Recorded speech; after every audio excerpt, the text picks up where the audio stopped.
Jazzcast Pros. Then when I lost my son, I was like, okay, I'm done. I don't know what else to do with my life.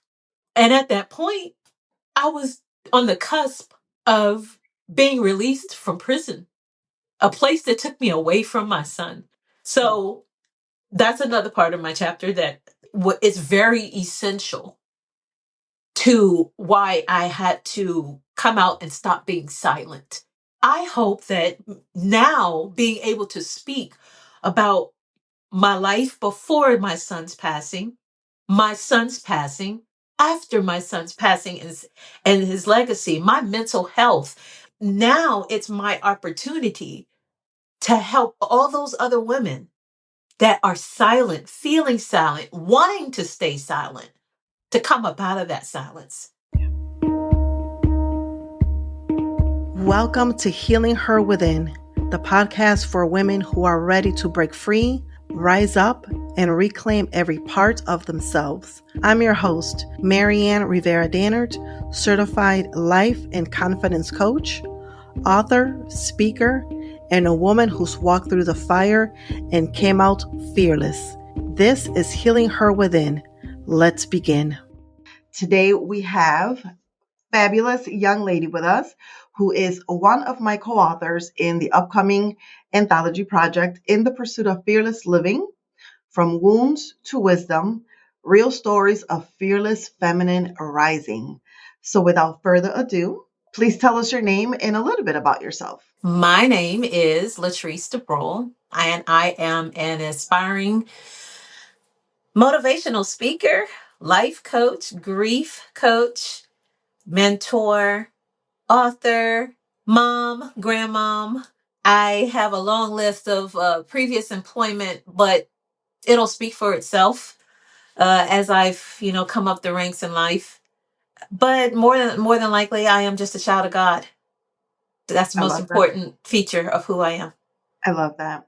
So before we get to details about like why you said yes to this anthology and so forth, you have mentioned that you have walked through layers of pain, abuse, injustice, grief, loss. So what moment first convinced you that your story wasn't over and that you were made to rise?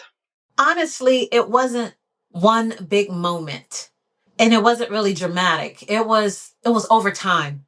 Mm, When you grow up in life, you come from infancy, toddler stage, adolescence, throughout, get into adulthood, you're learning as you're growing. And I feel like that has been how my spirituality has grown from infancy to where I am right now. It doesn't mean that I know everything and I'm where I am going to stay. I'm still growing. Like those bones in our body, when you grow up, it's still moving. So there's some times in life your bone is going to break. You're going to bend. And I feel like that's what has happened. But God comes in and he strengthens those bones and he makes you stand. He makes you stand upright, bent over, where you feel like you're down, but then he allows you to stand right back up. It's almost like an analogy I like to keep where it's a human development in my sense, a spiritual development. I love that. When people say that they have a brokenness moment, that's when I remember my bones because I know that they're going to be reborn again because I'm not finished growing. Yeah, beautiful. So you talk about choosing faith over fear. So what did that choice look like in your darkest seasons when fear was loud and faith was really not there or you weren't really feeling it? Yes, choosing faith was very difficult. It shouldn't be, but that's how we are as human beings. But when we actually start to grow in life and mature and possess that wisdom to understand the maturity, everything, when it starts to grow inside of us, I feel like that's my faith. It gives me an opportunity to see things differently. Oh, I've been there. I went through that storm. Now, okay, God has brought me to this point in my life. And no matter what it is, faith doesn't look pretty. Faith isn't always glorified. we give the glory to God. However, in the moment, you're like, am I really doing what I'm supposed to do? Because this hurts. And most of the time it hurts like hell. And you don't know if you're right on the right course. It's almost like in the middle of the desert, you don't really know what direction you're going. And then you look up and you're like, please guide me. And you think about all the bad things that you've done in life. And you're like, okay, but my faith is still here. So whatever I lost, please guide me in this desert. Please guide me so that this sandstorm doesn't take me out. And that's faith to me. Yeah. And I love that you share that, because oftentimes, especially in the Christian community, from my experience, some people make it feel that, well, if you believe in God, number one, there's nothing to, feel bad about, that God will take care of everything. But like the first thing that you said, we're humans. We're humans. So just because you are someone who is spiritual, religious, have a relationship with God, doesn't mean that everything is going to be rainbows and unicorns. We're still going to be going through things. So why did you say yes to being a part of this anthology project? And what is the title of your chapter? Oh my. I honestly forgot the title of my chapter. Are you able to help me out there, Marianne? This really started, and when I mean started, I mean in January. This year started off rough, but it also started off great at the same time. What you'll hear about in the book was that I went through a lot, like a lot since I was young. And when I mean young, I mean young. And I won't say all of that in the chapter that's going to be within this book. But what I'm getting at is that I had to do my own book. And with my own book, I had to start from the beginning. So when I push forward and I'm in the process of trying to bring everything because of this tough year, I'm like, this has to be the year I do my book. But then when this project came up, it was almost like, okay, you know how you put your feet in the water to see if it's warm or not, if you see if it's too cold. And it felt like the anthology project was a way for me to say, in order to finish my book, I have to see how it is. So I put my toes in the water, Yeah. and I'm like, okay, this is warming up. I'm getting the drift. And the focus of this book is right up my alley. It's about standing tall in your faith. It's about rising when you feel like all you do is fall. So is perfect, and it's almost like an opening for me to finish my book. And like I said, this year started off challenging in January of this year with the loss of my son. But before that, I thought it was the end of the world for me, if you understand what I'm saying. And then it started to get better. Then it started to go down, and so it was a huge roller coaster. This anthology project was like, okay, this is kind of like telling you, are you ready now to get that book started? So I am really grateful for being able to be a part of this with quite a few amazing women in this project. So I'm very honored, and I'm humbled, and I'm grateful, all the above. However, I can't wait to get mine started. So everyone, this is kind of like a teaser. Because that's why I really wanted to do it. Because it's like, okay, let me tease them a little bit. Because when you guys read this book, when you read these powerful stories by these powerful women, and I don't mean powerful, which means their position in employment. I mean, they are powerful. So, and that's for me, like, yes, the water's warming up. I love that. I love that. And the name of your chapter is Scars That Speak of Strength. There we go. And it does. And I apologize for that because, like I said, I'm still in the middle of finishing up my book. So I had chapters of my own in my head that quick. No problem. So you kind of alluded a little bit as to one of the things that you're going to be speaking about in the book. So you lost your son. So losing your son shaped so much of your mission. How has grief transformed the way that you love, lead, and serve women today? Losing my son broke me. I thought losing my dad would have been the worst thing that happened to me because I was daddy's girl. My father just gave me so much wisdom. He was one of those individuals where he would look at you and be like, and you look at yourself and you're like, why didn't I think of that? So when I lost him, I thought I lost that part of me. But I carried on. I raised my son by myself. I raised him. I consulted with my father. How do I do this? How do I do that? And, as a single Black woman, I was up against so many challenges. I was still being abused by my son's father in the beginning. And then later on, but I continued to be in consult with my father. Then when my father passed away, I'm like, okay, now what?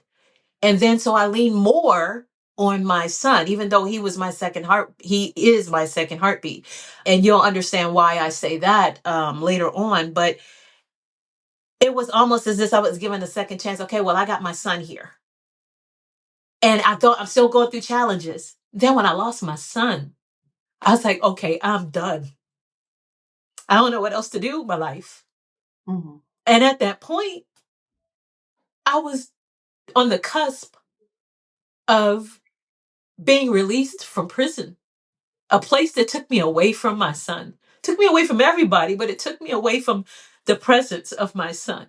So that's another part of my another part of my story that I cannot talk about in detail here, but it's very essential to why I had to come out and stop being silent. Even though my son broke me, that the death of my son broke me and put me down to my knees, but it rebirthed me at the same time. It allowed me to grow again. Remember the analogy I used of bones. And it gave me more bones to grow inside of me. But now it's a little bit differently. It's where I grow with my son still here, his legacy. So I faulted in the beginning. I faulted myself for not telling my son about the things that happened to me in life, because I was so busy trying to protect him from not knowing that part about his mother. And I felt after he passed away, I said, why didn't I tell him? Because that could have saved him. But I didn't know. That's just, as a mother, that's just the first thing you do. What did I do wrong as a mother? But it really wasn't anything that I did wrong. But I saw that later. God showed that to me, that I did everything that I could do. But at that point, God took him, said, now I will take over.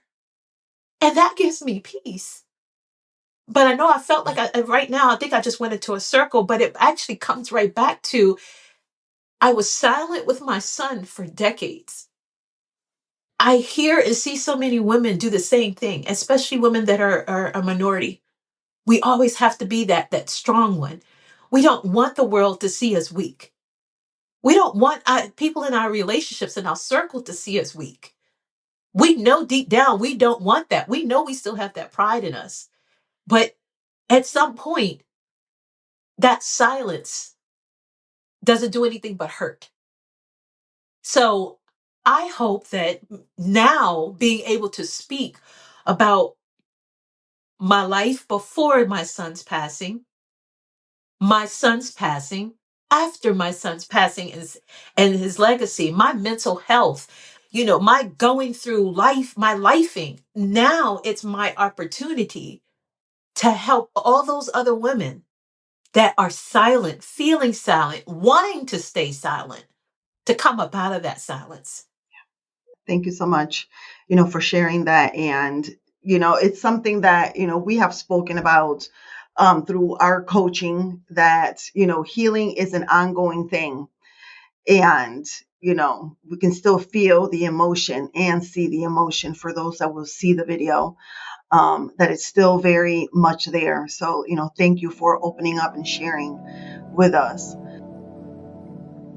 So you describe rising not as a single process of falling, but getting back up and choosing again. What helped you keep choosing healing instead of bitterness? Because you have gone through a lot, and there are things that, most of things that you have gone through were out of your control. And definitely, because I know a little bit more about your story, that you definitely could have been very bitter and stayed in a dark place. But what helped you keep pressing forward? Being bitter is easy. Being angry is easy. Not forgiving someone is very easy. All those things are easy. So I had to choose if I want to be healed, I had to change all that. Because my life, my personality, I love a challenge in everything that I do. There's something I want to learn, I won't let it defeat me. So I will keep trying and trying until I learn this thing. Okay, that's the same thing with life. That's the same thing with anything that we go through in struggles. When I lost my son, in my mind, I did want to be angry with the world. I was for a very small moment. I was bitter with the fact of everything going on. Like, don't talk to me, leave me alone. This is all y'all fault. It's just like, how can you let this happen? Why did you even have me in a situation? Like, I was blaming everybody else. I was doing so much. And I didn't even want to get out of that bed. But guess what? Something woke me up and I knew who that something was and got me out that bed and wouldn't let me remain bitter, wouldn't let me remain angry. Because again, it was easy. It was harder. It was a challenge to overcome that bitterness. It was a challenge to now forgive those who hurt me, betrayed me, took me for granted. It made me feel like that bitterness was a trap. But then God released me out that trap. He released that trap open and let me out to start all over again. So I can't lay in that bed. I can't just sit here and cry and not do anything. I can cry through doing stuff and it's okay. So why be bitter? Why be angry? Why not forgive those? Because they don't know what they did, just as Jesus said on the cross. Forgive them. They don't know. But what they did do, in a sense, was make me better, not bitter. So what helped me choose healing was realizing that my pain had purpose. I didn't want the people or anybody that hurt me to think that they had the final say in my story. No, I didn't want any grief or trauma to become my identity. Healing looked like returning to God. And when I did that, I did it over and over and over again. Even when I felt like that anger was creeping up, even when I felt like I was going to be bitter again. No, I go back and I forgave and I forgive and I forgave and I continue to forgive. And that's how I see it. When we look in life, we as again humans, we want the easy way out. Sometimes the easy way out doesn't do you any justice. So you got to ride that storm out like the surfboard. So true. So true. So you wrote about God refining you, stripping away old lies and rebuilding your identity. What was the biggest lie that you had to unlearn and what truth replaced it? I am what happened to me. That was my biggest lie. I am an inmate. I am a convict. I am a mother who has no child present anymore, no physical presence. I am a victim of sexual violence. I am a victim of a failed marriage. So it wasn't just one lie, but all that happened to me, those were lies. So for years, I believed all that had defined me. That's just who I was. It's just going to keep happening to me. This is just my life. No, no, no, no, no, no. I came out of that and I'm glad God did. He did bring me out of that. There's no shame here. I can tell my story and be peaceful about it.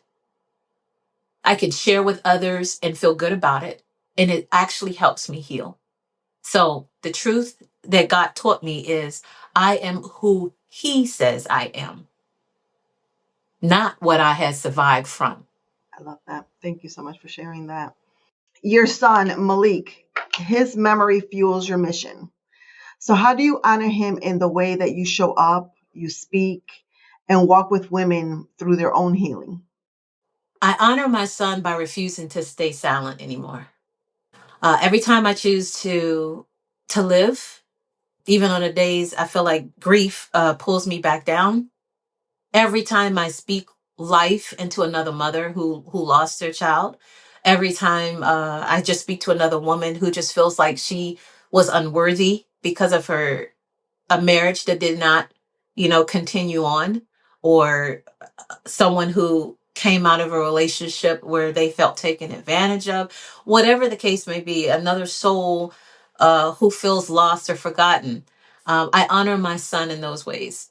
And I honor him by loving others the way I wish I had been loved in those darkest moments for him, with compassion, with understanding, with patience, with presence. And it's not to say that I wasn't there for my son in that capacity. But as I move forward, because it was still an ultimate decision, that he made. But I feel like when I am able to offer that to another person, another woman, another mother who has lost, or another mother who wants to speak now and no longer wants to be silent, that's what I mean. My mission is my son's legacy. My mission is when I help another woman rise. Malik rises too with me. I carry him in every word I speak to others. I speak his name. That's why when you find me on social media, you see Latrice speaks life, because I'm not going to speak death. I'm not going to speak, when I speak my son, I'm not talking about death. I'm talking about life. I'm talking about legacy. I'm talking about love. And you can see it, you light up, when you talk about him. So that's super beautiful. I So do. you do. So where can people connect with you, learn more about you? And we are wrapping up 2025. So what's one goal that you have left for this year? And what's one thing that you're looking forward to in 2026? One goal wrapping up 2025 is going to be to finalize this manuscript, get my book out by 2026. So that's kind of part 2025, 2026. Yep. But that's okay, because I like I said, I in my mind, I actually wanted it at the top of the year. So that is one goal. But partly also in this in 2025, I actually want to end it with my granddaughters. I have a 5-year-old granddaughter and a 22-month, I believe she is now, or going on 22 months, or maybe 22 years old. I'm not sure which one it is. But but my two granddaughters, my son had two daughters. So I'm going to spend Christmas with them.